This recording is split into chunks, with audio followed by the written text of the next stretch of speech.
एक तरफ अर्जुन है और एक तरफ दुर्योधन है, तो he has to choose each side, and he will always have to choose Krishna only. चुनना तो पड़ेगा। थोड़ा राम थोड़ा काम, थोड़ा राम थोड़ा काम, ऐसे नहीं होता। किसी न किसी को तो रुष्ट करना पड़ेगा। कृष्ण सौभाग्य नहीं है, गीता सौभाग्य नहीं है, मुक्ति सौभाग्य नहीं है, उपनिषद सौभाग्य नहीं है। वो धनिया को क्या बता के बैठा है, मैं हूं सुहाग। सुहाग माने सौभाग्य से आया है, आशीर्वाद है, सौभाग्यवती भव। ये दासी से रानी बनाएगा? बताओ। कोई आके बोले भी हे प्राणेश्वरी और झुक जाए बिल्कुल कदमों पर, तो लात मारना जोर से। हमें याद रहे हम कौन हैं, हमें याद रहे कि हम दूर हैं। इतना एहसान अपने ऊपर करना है किसी के।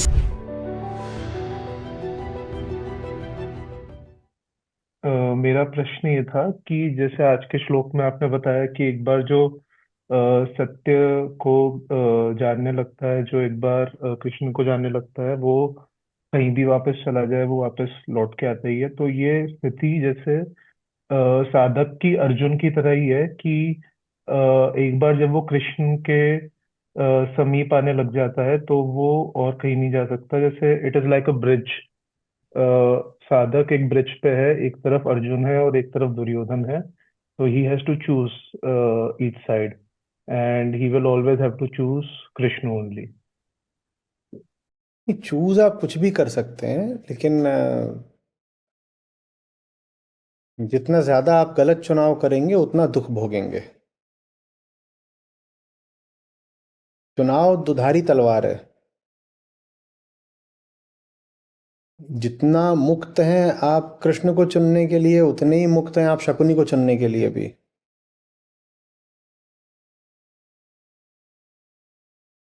और प्रकृति आके आपको रोकने नहीं वाली है।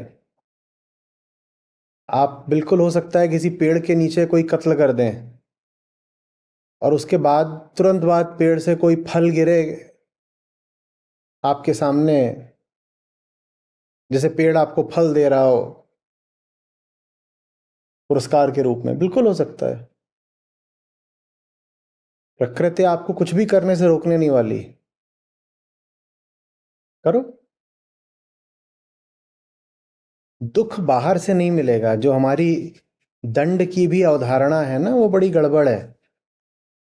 हम सोचते हैं कि हम गलत काम करेंगे तो कोई बाहरी ताकत हमको दंड दे देगी।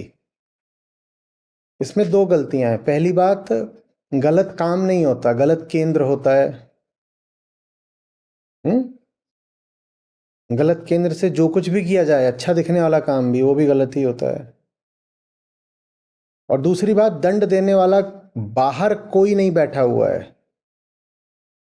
जीवन ही आपको दंड देता है। आपका और जीवन का रिश्ता ही दुख भरा हो जाता है, यही दंड है।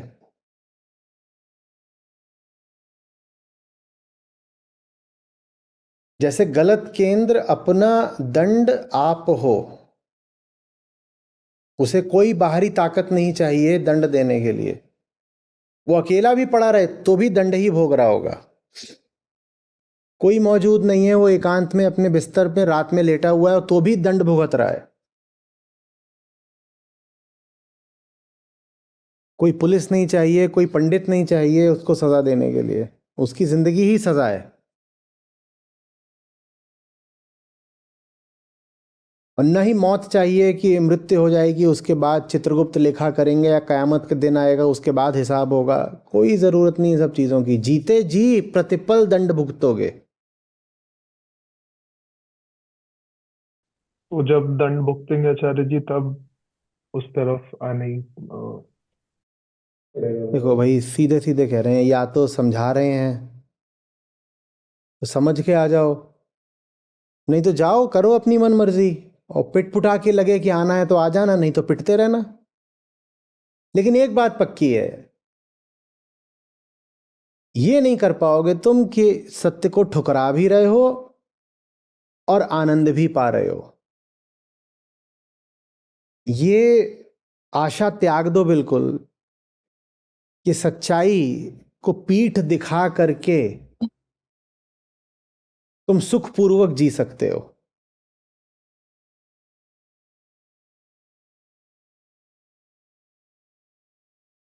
मुश्किल खड़ी हो गई।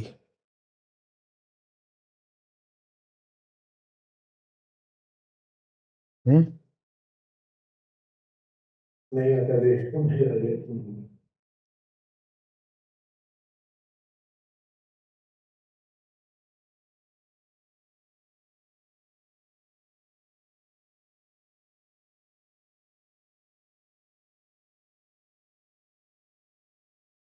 साहब का दोहा है जिसमें वो कहते हैं कि सच कहूं तो जग रिसाए, झूठ कहूं तो राम।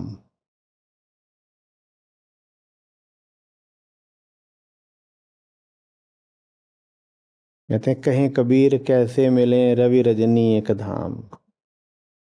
रवि माने सूरज, रजनी माने रात। बोलते हैं ऐसे सूरज और रात एक साथ नहीं मिल सकते। वैसे ही तुम दुनिया को और सच्चाई को एक साथ खुश करके नहीं चल सकते।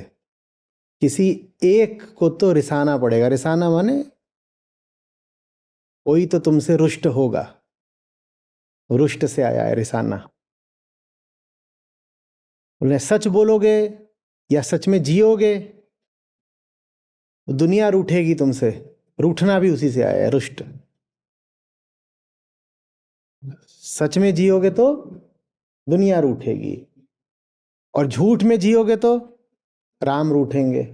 अब चुनना तो तुम्हें पड़ेगा। तुम चाहते हो कि सच को पीठ भी दिखा दो और आनंद भी मिलता रहे। ये दोनों काम एक साथ नहीं हो सकते, चुनना तो पड़ेगा। ये जो गृहस्थ की अभिलाषा होती है ना, संतुलित रहूं, थोड़ा राम थोड़ा काम, थोड़ा राम थोड़ा काम, ऐसे नहीं होता। और गृहस्थी का सबसे बड़ा झूठ ही यही है, सांसारिकता का, लोक धर्म का सबसे बड़ा झूठ ही यही है कि तुमको दोनों एक साथ मिल सकते हैं। झूठ और सच साथ साथ चल सकते हैं, बिल्कुल बाहों में बाहें डाल के घूम रहे हैं। ये नहीं हो पाएगा। किसी न किसी को तो रुष्ट करना पड़ेगा।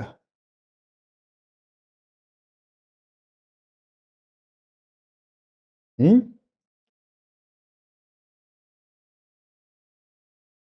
कितना सुंदर है साहब का ही है कि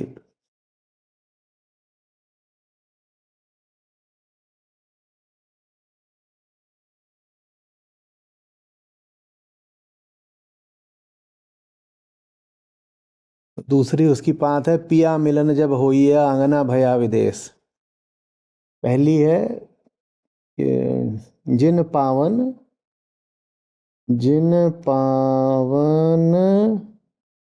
हुई बहुत फिरे घूमे देश विदेश।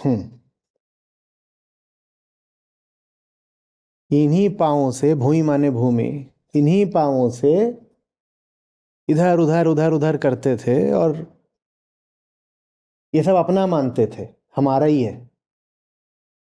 लेकिन पिया से जब से मिले हैं, आंगन भी विदेश जैसा लगता है अपना। तुम ये नहीं कर पाओगे कि पिया मिलन भी हो जाए और अपना आंगन अपना भी बना रहे। और ये बात वो रो के नहीं बोल रहे हैं, ये आनंद में गा के कह रहे हैं, पिया मिलन जब होइया अंगना भया विदेश।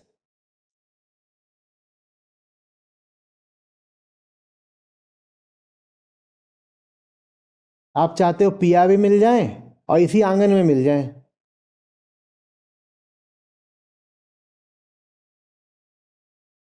तो लोक धर्म ने तरकीब निकाली, बोले एक काम करो, जो कुछ तुम्हारे आंगन में है उसी को सत्य का नाम दे दो। जितनी तुमने औलादें पैदा कर रखी हैं उनको बोलो यही बाल गोपाल हैं। घर में जो स्त्रियां उनको बोलो यही देवी हैं, देवी का रूप है। घर में जो पुरुष हैं उन्हीं को बोल दो ये परमात्मा है, परमेश्वर है। तो तुम अपने आप को अब जता सकते हो कि दोनों मिल गए, और दोनों यहीं पे मिल गए। देखो ना, परमात्मा, देवी, बाल गोपाल, कन्या, सब यहीं इकट्ठे मिल गया।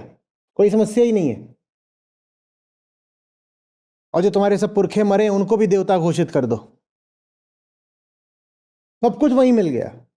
लेकिन जो सच्चे थे, सच्चे ज्ञानी, भक्त, साधु, जो भी कहो, उन्होंने तो खरी खरी बात आपसे कह दी है कि बेटा दोनों एक साथ नहीं मिल सकते, चुनाव तो करना पड़ेगा। और ज्ञानियों के न जाने कितने ऐसे वक्तव्य आते हैं, दोहे हैं, श्लोक हैं, छंद हैं, जहां पर साफ कहा गया है कि ये दोनों एक साथ नहीं चल सकते बाबा। और जितने नकली किस्म के हुए हैं उन्होंने तुम्हें यही ढांढस दिया है, यही दिलासा बंधाई है कि कोई फिक्र नहीं है, कुछ नहीं, जीवन भर अचार मुरब्बे बेचते बेचते ही तुम्हें निर्वाण हो जाएगा।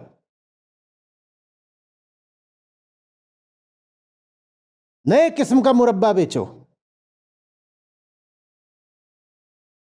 फटे जूते का मुरब्बा।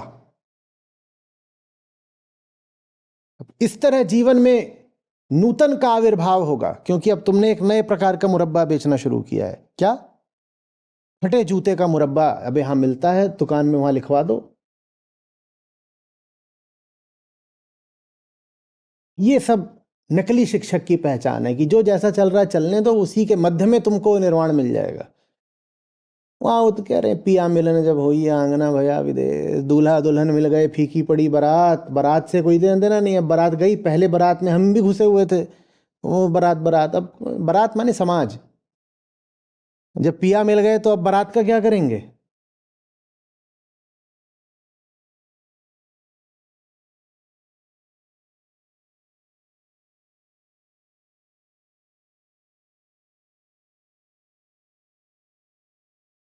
ये लिखिएगा, खोजते जाएंगे आप जितना, उतना आपको आनंद आता जाएगा। कितना बोला है, सब संतों ने बोला है, दोनों नहीं चलते एक साथ। और जितने फर्जी वाले रहे हैं उनकी पहचान ही है ये। वो बार बार आपको यही उम्मीद बधाएंगे कि बेटा कोई बात नहीं, यही है। माँ बाप ही तो भगवान का रूप होते हैं। चलो, जब माँ बाप ही भगवान का रूप होते हैं तो भगवान खोजने की जरूरत क्या है? घर में ही मिल गए माँ बाप। अभी सब लोग मिल करके कम्युनिटी पे खूब लिखिएगा, ये नहीं चलेगा दोनों हाथ लड्डू। वो जो लिखो, और जो फर्जी वाड़ा चला है वो भी अगर कहीं मिल जाए तो वो भी लिखो।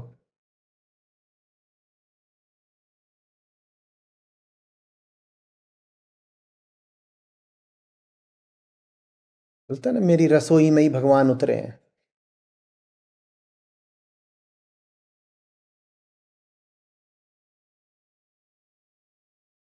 मैं तो पालने में भगवान को झुलाती हूं।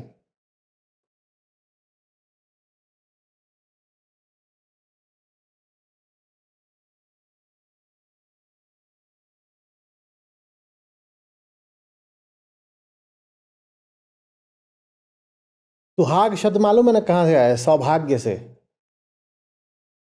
ये झुन्नू खैनीबाज सौभाग्य बन के बैठा है?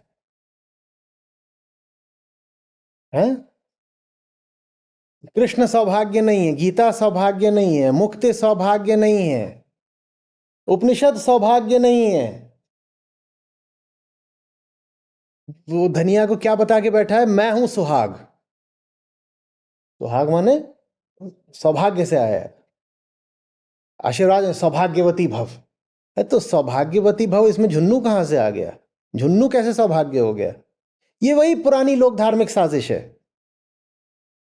कि बता दिया जाए कि कैद के भीतर ही मुक्ति मिल जाएगी।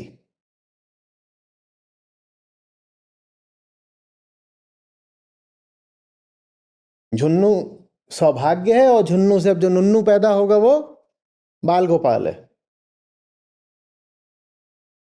तेरे हाथ से पी कर पानी, दासी से बन जाऊं रानी। डीडीएल तो तुमने भी देखी है, ऐसे मुझे क्या देख रहे हो?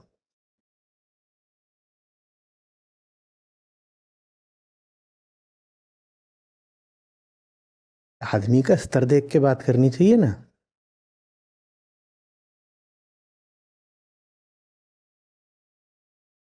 हम्म। कोई व्यास जैसा हो, कपिल कणाद जैसा हो, याज्ञवल्क्य उतर आए, अष्टावक्र आ गए तुम्हारे यहां, और फिर बोलो कि तेरे हाथ से पीकर पानी, दासी से बन जाऊं रानी। तो शायद उसमें थोड़ा अर्थ हो भी सकता है। ये झुन्नू करवा चौथ ये दासी से रानी बनाएगा? बताओ। और हमें कोई जिज्ञासा भी नहीं उठती। सबने खूब सुना है ना गाना, ये अच्छा लगता है कि नहीं? लगता तो है। जिज्ञासा उठी क्या? नहीं उठती ना। लगता है अच्छा है, बज रहा है, कुछ तो चल ही रहा है, अच्छा है। बल्कि गाड़ी में गाना जितनी जोर से बज रहा हो, गाड़ी की खटपट उतनी कम सुनाई देती है। गाड़ी में म्यूजिक सिस्टम का बड़ा फायदा ये है, घटिया से घटिया, खटारा से खटारा गाड़ी भी ऐसा लगता है म्यूजिकल है।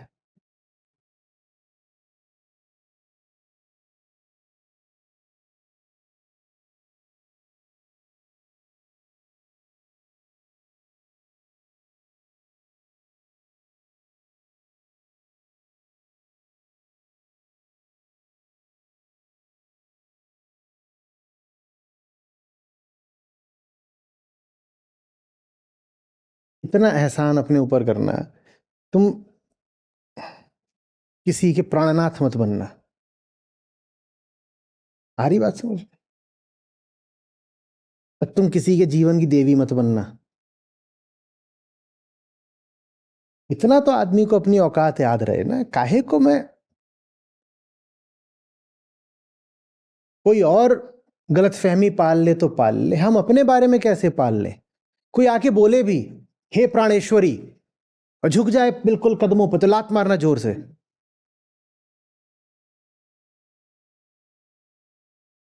उसको अभी वासना चढ़ी होगी तो इसलिए वो झुक रहा है, प्राणेश्वरी वगैरह। तुम्हें तो होश रहना चाहिए ना, अपनी औकात पता होनी चाहिए। तू क्यों मुझे फालतू चने के झाड़ पर महिमा मंडित कर रहा है?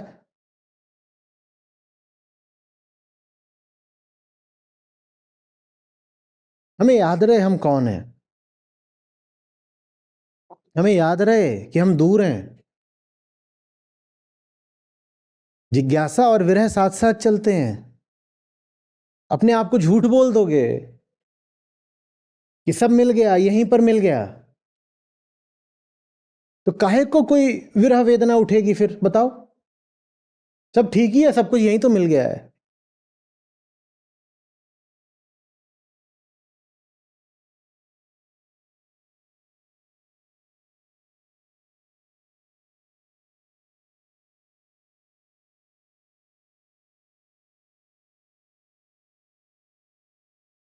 फिर जितनी बार वो बुलाएंगे भी उतनी बार छूट छूट के भागोगे, छूट छूट के भागोगे। और वो यही कह रहे हैं, जितनी बार छूट छूट के भागोगे उतना अपने लिए और दुख का निर्माण करोगे।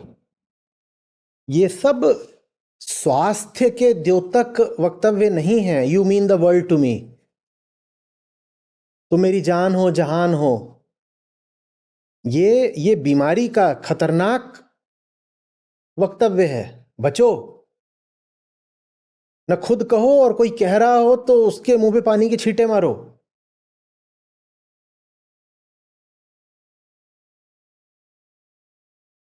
मेरा तो जी सब कुछ अच्छा चल रहा है, I am fully committed to my business.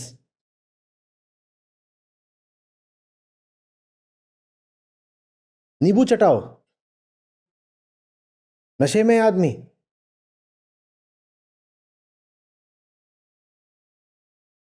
दुनिया में सबसे खतरनाक आदमी वो है जो सुव्यवस्थित है, वेल एडजस्टेड है, जिसके चेहरे पर दर्द नहीं है। सबसे मुर्दा है वो।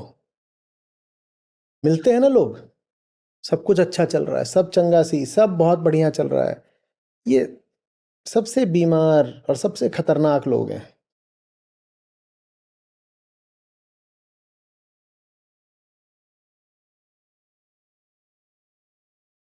फिर कह रहा हूं, दर्द और जिज्ञासा साथ चलते हैं। दर्द उठेगा तभी तो कहोगे ना कि ये क्यों है दर्द। सब कुछ अगर तुम्हें लग रहा है कि ठीक ही चल रहा है तो कोई जिज्ञासा करोगे क्या कभी?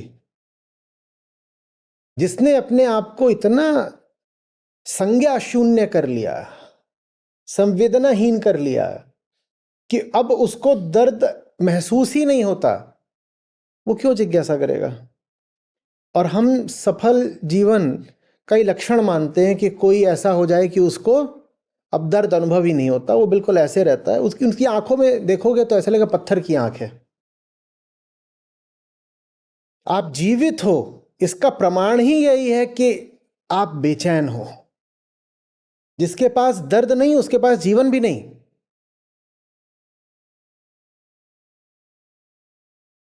ये जो कॉन्फिडेंट किस्म के सेल्फ एश्योर्ड लोग मिलते हैं ना,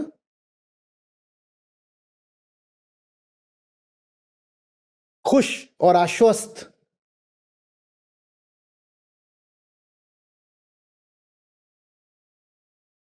ये मुर्दा हैं और घातक हैं।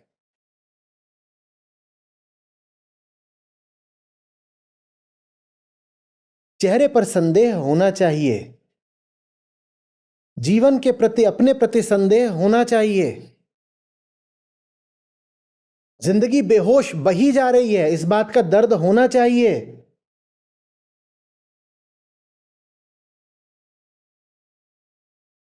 मंजिल से सिर्फ दूर नहीं हूं, मंजिल क्या है इसकी मुझे खबर भी नहीं है, इसका एहसास होना चाहिए। आंखें नम होनी चाहिए, भीतर तड़प होनी चाहिए।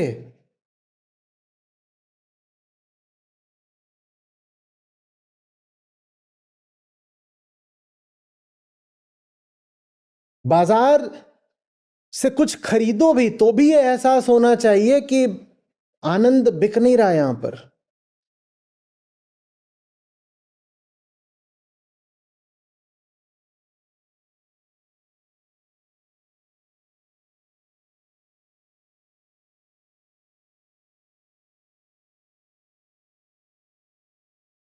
भूल भुलैया में खोए हुए हो और चेहरे पर भाव ऐसा है जैसे मंजिल पर, घर पर पहुंचे हुए हो, तो क्या कहें तुम्हें? पता नहीं।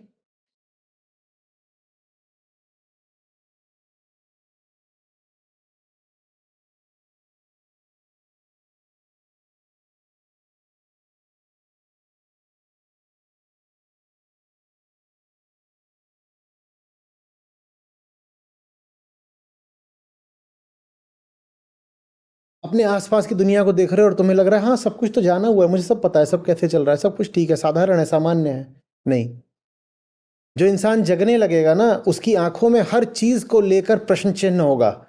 वो ऐसा अनुभव करेगा जैसे कहाँ आ गया, ये चिड़ियाघर है, ये पागल खाना है, ये किसी दूसरी आकाशगंगा में आ गया मैं, मुझे कुछ समझ में नहीं आ रहा। उसकी ऐसी हालत रहेगी।